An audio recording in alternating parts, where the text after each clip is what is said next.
अब मामलात कुछ इस तरह के हैं कि माशी जो पेचीदगियाँ हैं वो बढ़ती चली जा रही हैं, मैनेज करना मुश्किल हो रहा है।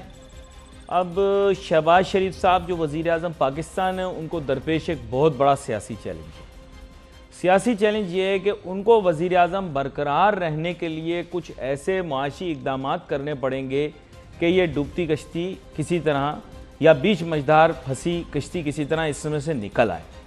अब बात कुछ ऐसी है कि मरियम नवाज शरीफ साहिबा ने भी वजाहत से कह दिया है इलेक्शन की तैयारी करो, क्योंकि उनका कोई गर्ज नहीं है कि अगर शहबाज शरीफ साहब वज़ीर आज़म रहते हैं, हमजा शहबाज शरीफ साहब वज़ीर आला रहते हैं, क्योंकि इट्स पॉलिटिकल जितनी माइलेज है या पॉलिटिकल जितनी पॉपुलैरिटी है वो सारी है मरियम नवाज शरीफ साहिबा के पास। देख भी रही हैं प्रोग्राम। अस्सलाम वालेकुम मैडम। अब मेन चीज़ ये कि शी इज़ दी जिसे आप कहते हैं कि centre of gravity for PMLN, और उन्होंने जब ये बात कह दी तो I think she sent a very strong message. Of course जितनी पॉपुलैरिटी है, जितना बड़ा वोट बैंक है, वो सब वोट बैंक या तो नवाज शरीफ साहब का है या फिर उनकी गैर मौजूदगी में मरियम साहिबा का है। दूसरी तरफ MQM को भी जो है उन्होंने भी जाकर कह दिया कि इलेक्शन जल्दी करवा दें। ठीक है, अब शहबाज शरीफ साहब ने जल्दी कोशिश करनी है। डॉलर आउट ऑफ कंट्रोल हो रहा है क्योंकि कुछ ऐसे इकदाम करने हैं कि अगर वो ना किए तो IMF नाखुश, IMF नाखुश तो डॉलर की कदर ऊपर जाएगी। तो अब इस कॉम्प्लिकेटेड पोजीशन से निकलने के लिए अभी दोबारा आपको पता है शहबाज शरीफ साहब वापसी पे दोबारा से जो देखें, शेख खलीफा बिन जैद बहुत ज़ईफ़ हो गए थे, जो जिसे आप कहें शहजादे थे या जिसे आप कह सकते हैं क्राउन प्रिंस थे UAE के, वो सॉरी अबू धाबी के, वो काफ़ी अरसे से इस पोजीशन के लिए वाई भी कर रहे थे और बेसिकली वही मामलात को चला रहे थे अबू धाबी में। शेख खलीफा बिन जैद आपको पता होगा काफ़ी अरसे से काफ़ी बीमार थे और मामलात जैसे मोहम्मद बिन सलमान साहब जो हैं, वो प्रिंस मोहम्मद बिन सलमान वो मामलात चलाते हैं सऊदी अरब के अंदर, क्योंकि किंग सलमान जो हैं वो काफ़ी ज़ईफ़ुल उम्र हो चुके हैं और वो प्रैक्टिकली ईच एंड एवरीथिंग को माइक्रो मैनेज नहीं कर सकते। इसी तरह बहुत सारी अरब स्टेट्स में क्या होता है कि क्राउन प्रिंस जो होते हैं वो मामलात रियासत को चला रहे होते हैं। अब दोबारा क्या बात हुई कुछ कह नहीं सकते, लेकिन ये ऐसा रंजो गम का माहौल था कि मेरे ख्याल से उसमें इनको सिर्फ प्रोटोकॉल के तहत गुफ्तगू करने का ही मौका मिला होगा, बेल आउट लेने का मौका नहीं मिला। अब टाइम शॉर्ट। अच्छा, और मरियम साहिबा को एक और चीज़ भी पता है, मरियम नवाज शरीफ साहिबा को, उनको ये भी पता है कि अगर इमरान खान साहब को जितना आप मजीद टाइम दोगे और ज़्यादा वो मजलूम दिखेंगे, और जितने वो मजलूम दिखेंगे उतनी ज़्यादा उनकी मकबूलियत में इजाफा होगा। अब पावर शोज शुरू कर दिए दोनों ने, क्योंकि जारी बात है वहाँ जो लोग हैं, वहाँ जो हैं लोग, कुछ आपको पता है लोग जो इस मुल्क को चलाते हैं, उन्होंने कहा आप तो मकबूल ही नहीं हो, मकबूल तो इमरान खान है। समझ रहा बात को? तो आप कहा टक्कर के जलसे करो। अब टक्कर के जलसे करके दिखाओ, अगर आप लोग कुछ अरसे में कर सके तो ओके, नहीं कर सके तो फिर जाहिर बात है फिर आप बिसात लपेटो, दोबारा से इलेक्शन कराओ। गलत फैसला हो गया, खान को वापस ले आते हैं। अब इन्होंने कल जो है एक जलसा किया, तो वो अच्छा जलसा था, लेकिन खान का ये है कि आप उसको जिस साइज का मैदान दे रहे हो वो भर रहा है। और अब ये पॉलिटिकल अनसर्टेनिटी जो है ये इकोनॉमिक अनसर्टेनिटी की तरफ जा रही है। IMF आपसे निगोशिएट नहीं करेगा, क्योंकि IMF के जहन में ये है कि यार हम इनसे अगर निगोशिएट करते हैं ये बड़ी शॉर्ट टर्म के लिए यहां पर हैं। असल पॉलिटिकल पावर इमरान खान के पास है और मुश्किल फैसले लेने टेक्नोक्रेटिक गवर्नमेंट ने, जो 3 महीने के लिए 4 महीने के लिए, या अगर कड़क लोग आ गए तो थोड़ा लंबा अरसा चलाने वाले वो जो है फर्क होंगे, उनके साथ निगोशिएट उनके साथ भी नहीं कर सकते, फैसले उनसे मुश्किल करवा के निगोशिएट वापस टेबल के ऊपर इसी के साथ बैठना पड़ेगा। हाँ नहीं, ये मैं आपको फ्रैंक बात बता रहा हूं, मुझे पसंद है, आपको पसंद है, नहीं पसंद है, एक अलहदा बात है यार। उसने रश रौनक ज्यादा लगा के ये दिखा दी है, अब ये नई बात, मैंने वीडियो बना ली। सर ये चीजें सब पॉलिटिकल गेमिक्री होती है, जिनको आप ही ने, मैं एक बड़ी गहरी बात कर रहा हूं, उनसे बात कर रहा हूं जो इस मुल्क के फैसले करते हैं, जिसको आपने तराश कर बनाया था, आज वो आप ही के खिलाफ खड़ा हो गया। और ये पहली दफा नहीं हुआ सर, नवाज शरीफ को भी आप ही ने तराश के पॉलिटिकल एरिना के अंदर दाखिल किया। मैं इस चीज़ को जानता हूँ। नवाज शरीफ साहब कभी भी सियासतदान नहीं थे। जब ये वज़ीर ख़जाना थे पंजाब के, तो तब मेरे वालिद साहब जो थे तब गवर्नर सूबा चलाया करते थे, तो मेरे वालिद साहब पॉलिटिकल सेक्रेटरी थे गवर्नर साहब के तब, वो फिर बाद में गवर्नर वो DG ISI बन गए थे। लेकिन बेसिकली बात ये सियासतदान थे ही नहीं, इनको सियासतदान बनाया गया। वसीम सज्जाद साहब टेनिस खेलते थे, तो मैंने पूछा वसीम सज्जाद साहब टेनिस जो है ना वो खेलते थे, तो टेनिस खेलते खेलते उनको इसलिए सिलेक्ट कर लिया गया क्योंकि जो लोग टेनिस खेलते थे उन्होंने कहा यार ये बंदा बड़ा अच्छा है, इसको ले लेते हैं। वो सेनेट के चेयरमैन बन गए, पाकिस्तान की सियासत में उनका बड़ा अहम किरदार रहा। लेकिन असल में आपको प्रॉब्लम्स को पाकिस्तान की समझना है। आप पॉलिटिक्स में जब आएंगे तो हाथ तो होंगे ऐसे। अब और नहीं मैं ऊंचा जाऊंगा भाई, मेरे पर जल जाएंगे। मैं अकेला एंकर हूं जिसकी क्लिप पीटीआई वाले भी चला रहे हैं, नून लीग वाले भी चला रहे हैं, पीपी वाले भी चला रहे हैं, कराची वाले भी चला रहे हैं, जमातिये भी चला रहे हैं, जो जमातिये नहीं है वो भी चला रहे हैं। क्यों चला रहे हैं? क्योंकि मैं सच बोलता हूं, मैं अल हक के साथ हूं, मैं हक के साथ बात करता हूं, मेरा किसी सियासी जमात से ताल्लुक नहीं। ना खिलाड़ी मेरा कुछ बिगाड़ सकते हैं, ना पटवारी, ना जो है नून लीग के जो कारकुन, पटवारी टेकन वर्ड्स बैक, ये यार ये इन्होंने बहुत फैला दिया पीटीआई वालों ने, इस वजह से मेरी जुबान भी खराब हो गई। लेकिन नून लीग वाले बहुत अच्छे लोग हैं और मैं शहबाज शरीफ साहब को पसंद करता हूं। ना नून लीग के हमदर्द मेरा कुछ बिगाड़ सकते हैं, ना जियाले कुछ बिगाड़ सकते हैं, क्योंकि भाई मैं तो सच बोल रहा हूं ना यार। जहां बिलावल सही होगा मैं बोलूंगा गुड, जहां जरदारी साहब सही होंगे मैं बोलूंगा गुड, जहां नवाज शरीफ साहब सही होंगे मैं बोलूंगा गुड, शहबाज शरीफ बोलेंगे सही गुड, इमरान खान सही बोलेगा वो गुड। जिस दिन ये गलत बोलेंगे मैं बोलूंगा बैड, जिस दिन ये गलत बोलेंगे मैं बोलूंगा बैड, जिस दिन ये गलत बोलेंगे मैं बोलूंगा बैड। सिंपल। मेरे लिए ऐसे नहीं है कि अगर किसी की तारीफ कर दी मेरे सियासी लीडर ने तो इसके माने ये है कि यार अब वो जो है जन्नती बन गया। जैसे आमिर लियाकत जैसा शख्स इमरान खान के साथ गया, मैंने तब भी बोला ये बेकार आदमी है, मैं आज भी बोलता हूं ये बेकार आदमी। शाहिद आफरीदी मैंने कहा क्रिकेट इसने बर्बाद की, लेकिन क्योंकि कौम को छक्के पसंद है तो ये छक्के लगाता था। तो अब जाहिर बात है जब कौम को छक्के पसंद हो तो फिर यही होता है, इसको ग्राउंड में छक्के लगाता था ना ये। तो खैर इस चीज को अब आप रहने दें। बात यह कि मैंने तब भी बोला शाहिद आफरीदी क्रिकेट बर्बाद कर रहा है, आज भी बोल रहा हूं उसने बर्बाद किया, उसने पूरी नौजवान नस्ल पाकिस्तान की बर्बाद कर दी। सारे लपाड़ू आ गए ग्राउंड के अंदर, एक कोई क्रिकेटर नहीं है, सारे बावलों की तरह आके छक्के लगाने के शौकीन। क्यों? यह कौम का प्रॉब्लम है। दूसरी बात मैंने पहले भी कहा, मैं दोबारा कहता हूं, सॉरी क्लिप मेरी बहुत चलती है, लेकिन बात यह मैं कल भी आमिर लियाकत के बारे में वही राय थी जब वो इमरान खान को अपना हीरो कहता था, आज भी मेरी वही राय है आमिर के बारे में जब वो मुल्क छोड़ के जा रहा है। क्यों? क्योंकि एक बात करनी चाहिए, यू शुड बी कंसिस्टेंट। और यही मैं सबको कहता हूं, यही बात मैं कहता हूं इमरान खान साहब को भी, कंसिस्टेंट रहो। और भाई इंडिया वाले जो भी मेरी क्लिपें चलाएं, आप याद रखें कि इंडिया वाले बहुत गड़बड़ लोग हैं, ये बहुत गड़बड़ लोग हैं, मुझे बहुत मशहूर करते हैं। लेकिन जैसे अभी शहबाज शरीफ साहब की तस्वीर लगी है, इसको बदल के इमरान खान की लगा देते हैं, इमरान खान की लगी हुई उसको बदल के शहबाज शरीफ की लगा देते हैं। साथ में ही अपने नरेंद्र मोदी, जो कि ऐसे लगता है जैसे वो नहीं होता, वो बैंगन देखा, बैंगन गल जाता देखा, बैंगन कभी गला हुआ बैंगन देखा है? तनवीर देखा कभी बैंगन गला हुआ? वैसे ही मोदी की शक्ल है, यकीन करो। ये म्यूनिसिपैलिटी के सीपर जो होते हैं ना पाकिस्तान में, जो म्यूनिसिपैलिटी के सीपर होते हैं, इनकी शक्लें मोदी जैसी होती हैं। यकीन करो, ईद के ईद जो आते हैं मांगने के लिए, ऐसी शक्ल होती है मोदी की। कहूंगा मोदी को, भाई ये कल कह रहा है, ये अपने भक्तों को इसने लगा दिया, बोला मस्जिद के अंदर वो तालाब के अंदर क्या निकल आया है, वो जो ये शिवलिंगा बोलते हैं उसको, मस्जिद के पीछे पड़ गए हैं ये। ऐसे ही नहीं इंडिया में चल रहा, कुछ धमाल किया हुआ तो चल रहा हूं, लेकिन इनसे दोनों से बच के। एक ये धर्मेंद्र और गौरव सिंह, इन दोनों की तारीफ भी करो फिर भी गड़बड़ करते हैं ये, मेरी क्लिपें गलत चलाते हैं। और ओवरसीज पाकिस्तानियों को देखो, वो उनकी क्लिपें चलाते हैं। अपनों की कदर ना करना, ना ना ना, अपनी बीवी पे तवज्जो दो, बीवियां दूसरों की, बच्चे अपने पसंद है तुम लोगों को। अपने एंकरों को पसंद करो, अपने एंकरों को पसंद करो, रिस्पेक्ट करो पाकिस्तान की रिस्पेक्ट करो, पाकिस्तान के एंकरों की रिस्पेक्ट करो। पराए रिस्पेक्ट कर रहे हैं तुम्हें।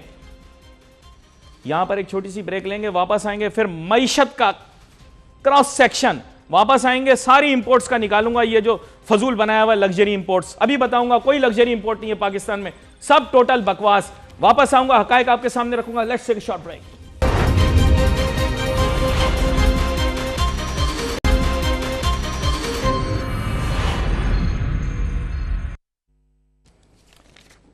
नाजरीन welcome back after break. Break पे जाने से पहले आपको यही बता रहा था कि पाकिस्तान में कह रहे हैं कि जी हम लग्जरी इंपोर्ट बंद कर देंगे, लेकिन ये तो 3.5 साल राग अलापा के हमने जनाब तमाम नॉन इसेंशियल इंपोर्ट बंद कर दिए। गाड़ियाँ भी हमारी लोकल मैन्युफैक्चर होंगी, मोबाइल फ़ोन के ऊपर भी टैक्स बढ़ा दिए। तो फिर ये नॉन इसेंशियल या लग्जरी इंपोर्ट है क्या? क्या इंपोर्ट सब्स्टिट्यूशन के ऊपर 1 रुपए का भी काम हुआ?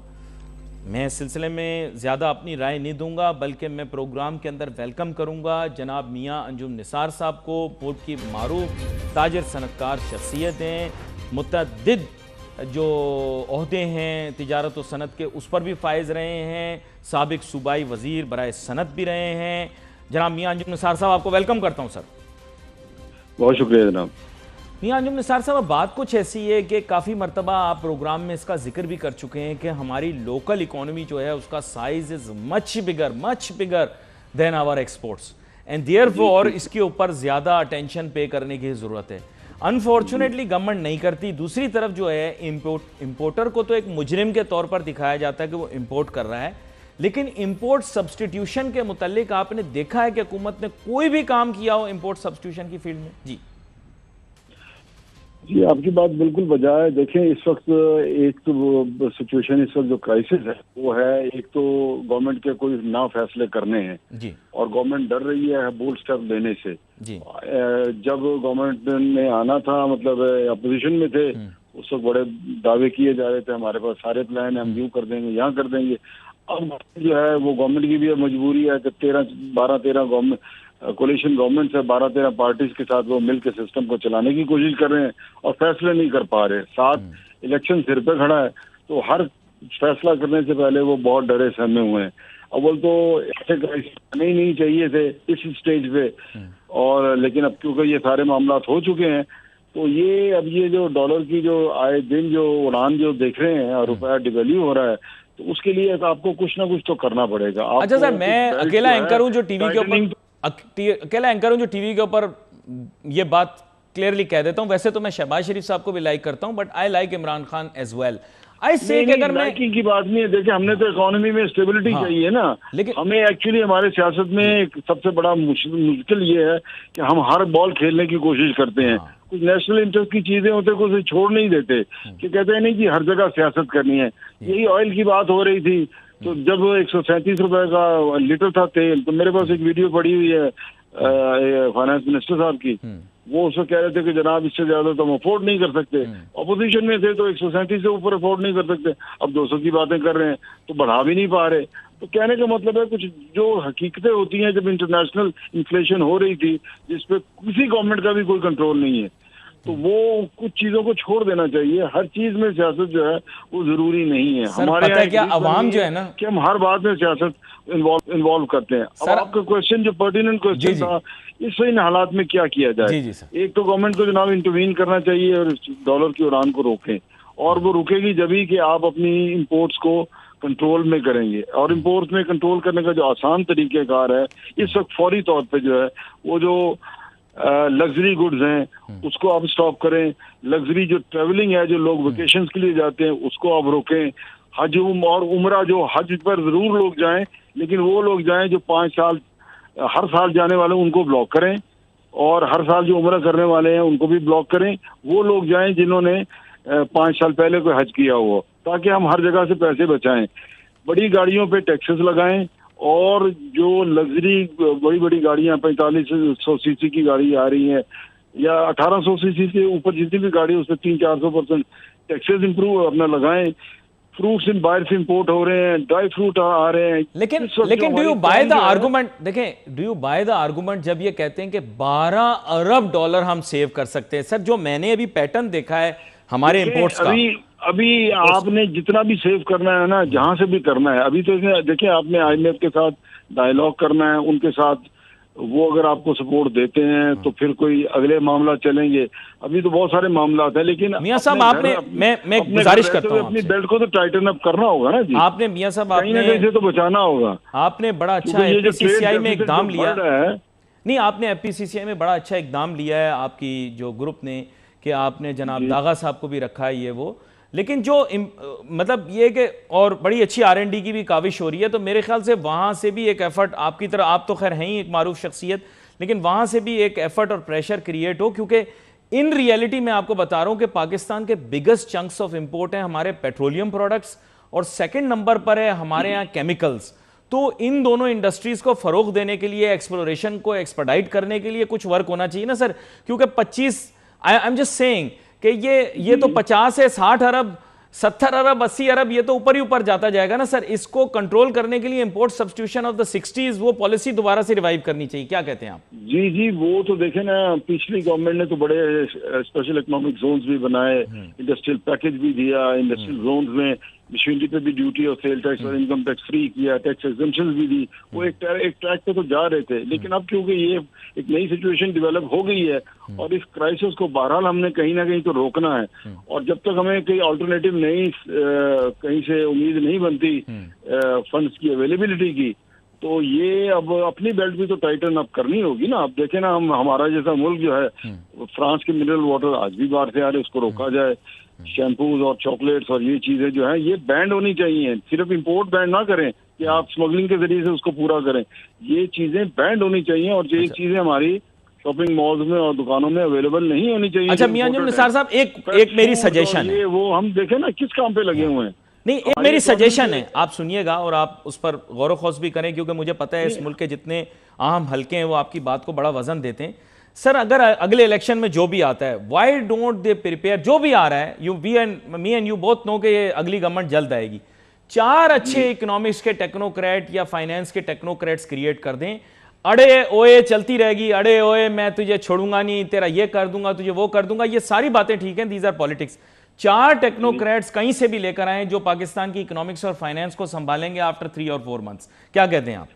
जी जी, ये बात बड़ी मुनासिब है। टेक्नोक्रेट्स आए, सिस्टम को संभालें और ये जो रियल इकोनॉमी के जो प्रॉब्लम्स हैं उसको देखें।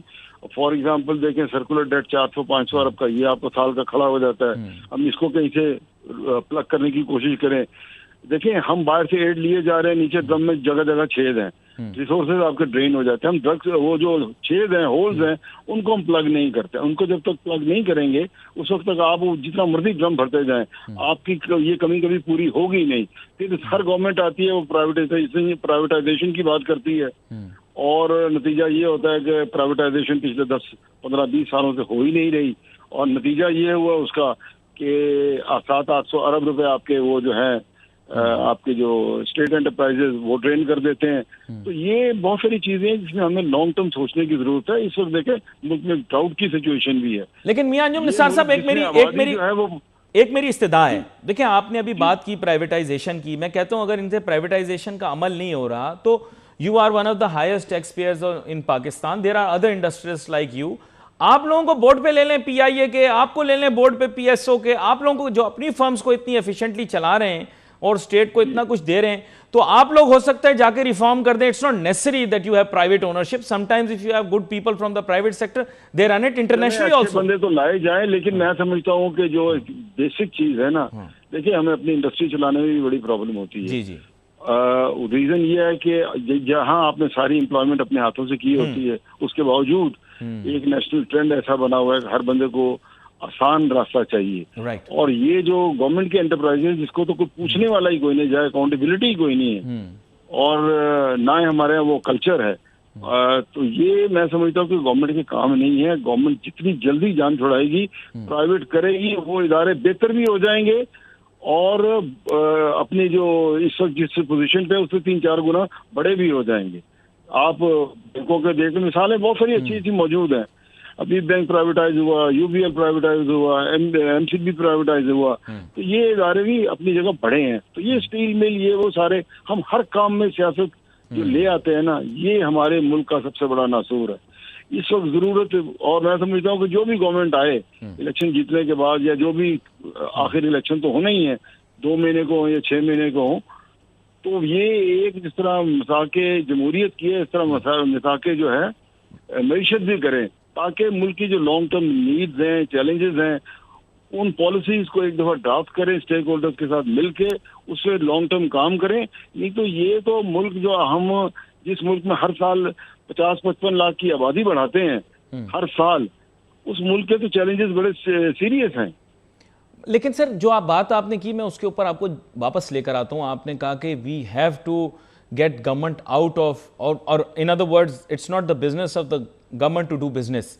लेकिन इशू ये है कि there are very few people in Pakistan who have the capital to buy these state owned enterprises. देखें, मंशा साहब has already done what he could, he bought over a bank, he has put it in the right shape. ठीक है, UPL का आपने mention किया, I mean obviously Abu Dhabi group होंगे, ऐसी बात नहीं है। देखिए, आप स्टॉक एक्सचेंज से रिलीज भी करते जाए ना 5-5, 10-10% करके, वो भी सही है। तो जो भी बड़ा स्टेक होल्डर होगा वो मिलके कंसोर्शियम में चला लेंगे सिस्टम, वो कोई ऐसी बड़ी बात नहीं है। आप ये तो बात एक चीज फैसला होना चाहिए कि ये गवर्नमेंट स्टेट एंटरप्राइजेज नहीं चला सकती, तो ये जो चला सकते हैं। और दुनिया में ये फार्मूला, और पाकिस्तान में तो आपने देख ही लिया है कि दुनिया में क्राइसिस आते हैं, चीजें संभल भी जाती हैं, सारे मामला होते हैं, लेकिन जो स्टेट एंटरप्राइजेज हैं जहाँ किसी को पता नहीं होता, और ना मेरिट पे भर्तियां होती हैं, ना मेरिट पे तबादले होते हैं। आज एक सेक्टर आप लगा देंगे, अपना साइंस एंड टेक्नोलॉजी को उठा के प्रोडक्शन में लगा देंगे, उस बेचारे को क्या पता। तो देखिए ना, 6-6 महीने थोड़े टाइम के लिए जो आते हैं उनका भी इंटरेस्ट नहीं रहता। तो ये प्राइवेट सेक्टर का काम है, उनको दें, जान छुड़ाएं, और इस लोन से भी जान छुड़ाएं, और मुल्क की तरक्की भी इन्हीं चीजों में पिन्हा है। अच्छा, 2-3 चीजें हैं। There is a wish list. In this wish list I guess that the international organisations want, number 1, कि पाकिस्तान जैकअप करे इंटरेस्ट रेट को, एंड वो क्या इंडस्ट्रियलिस्ट को या पाकिस्तान की बिजनेस कम्युनिटी को कबूल होगा। सेकंड इज कि डॉलर को रैशनलाइज करें, वो तो खुद ही हो गया रैशनलाइज, आपको करने की जरूरत ही नहीं पड़ी। तीसरा ये है कि रिड्यूस गवर्नमेंट एक्सपेंडिचर। तो सर, इन तीनों चीजों के ऊपर थोड़ी थोड़ी रोशनी डाल दें जी। देखिए जी, जितना मार्कअप है, अगर आपने ग्लोबल विलेज के अंदर रहना है, मार्कअप तो काइबर तो आपका जो बेसिकली तो है 12.25%, लेकिन टी बिल्स आपके बिक गए हैं 15% पे। जी जी। तो ये अगर 16, 17 या 18% पे आपको जो लोन मिलेगा, तो फिर सराउंडिंग्स में जो लोन, वो जो 3-4% उनका जो काइबर होगा या बेसिक इंटरेस्ट रेट है, उससे 2% आप बैंकिंग डाल लें, तो वो वहाँ अगर 5% पे पैसा मिल रहा है और यहाँ 18% पे पैसा मिलेगा, तो आपकी इंडस्ट्री कम्पीट नहीं कर सकेगी। आपने एक मसनूई एक सहारा दिया हुआ है 5-0 रेटेड सेक्टर्स को, लेकिन उसके अलावा भी बहुत सारी एक्सपोर्ट होती है, उसको तो कोई रिलीफ नहीं है।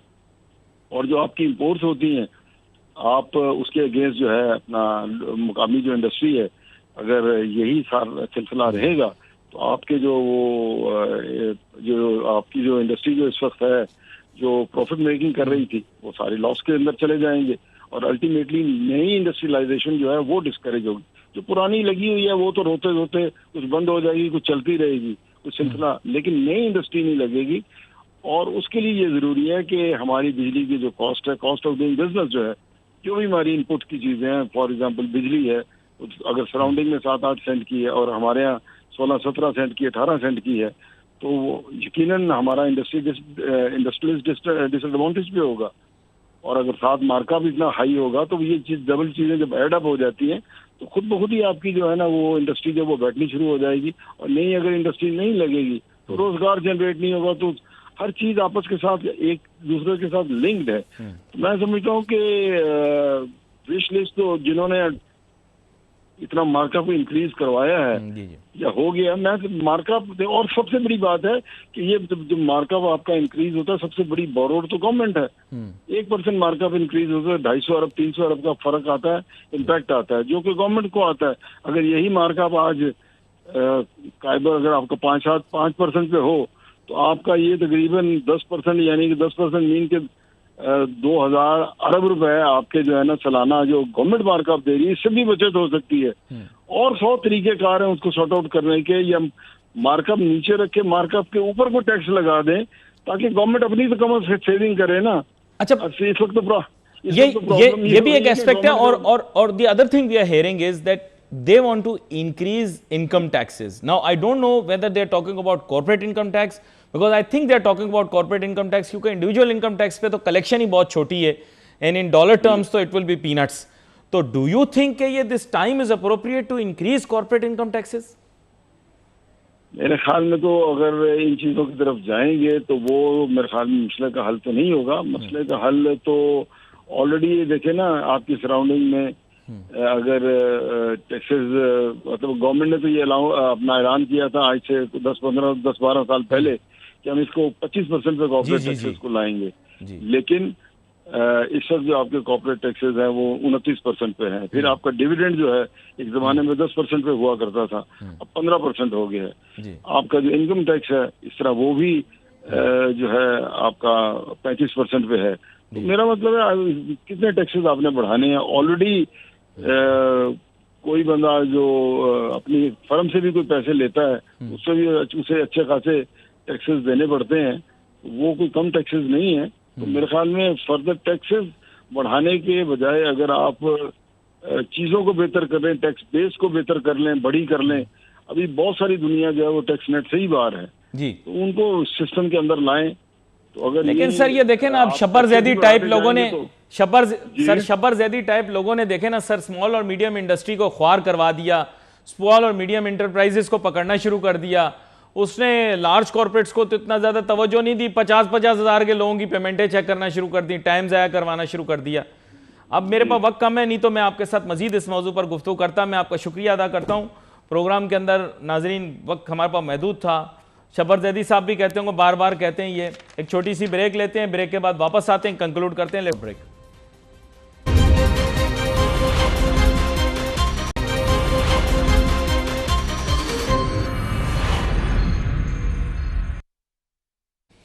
नाजरीन वेलकम बैक आफ्टर ब्रेक। अब इसको कंक्लूड करते हैं। नाजरीन मैं कंक्लूजन के अंदर बड़ी क्लियर कट आपको बता दूं कि इंपोर्ट की मैंने स्टडी की है। पाकिस्तान की लग्जरी इंपोर्ट्स बहुत ही कम हैं। ख़ुद को हम बेवजह जो है हम अपना वक्त ज़ाया कर रहे हैं।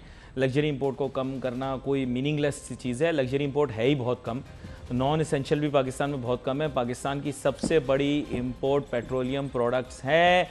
मैं नाजरीन गुजारिश करता हूँ जनाब शहबाज शरीफ साहब के साथ ये को गुजारिश करता हूँ, उनके ऑफिस के अभी जो लोग देख रहे हों, ये क्लियर कट आपने काम ये करना है सर कि हाइब्रिड गाड़ियों को टैक्स फ्री करके पाकिस्तान में अलाउ कर दें, या 800-900 हज़ार सीसी वाली रिस्ट्रिक्शन ख़त्म करें। हाइब्रिड गाड़ियाँ पाकिस्तान में आने दें, टैक्स फ्री आने दें।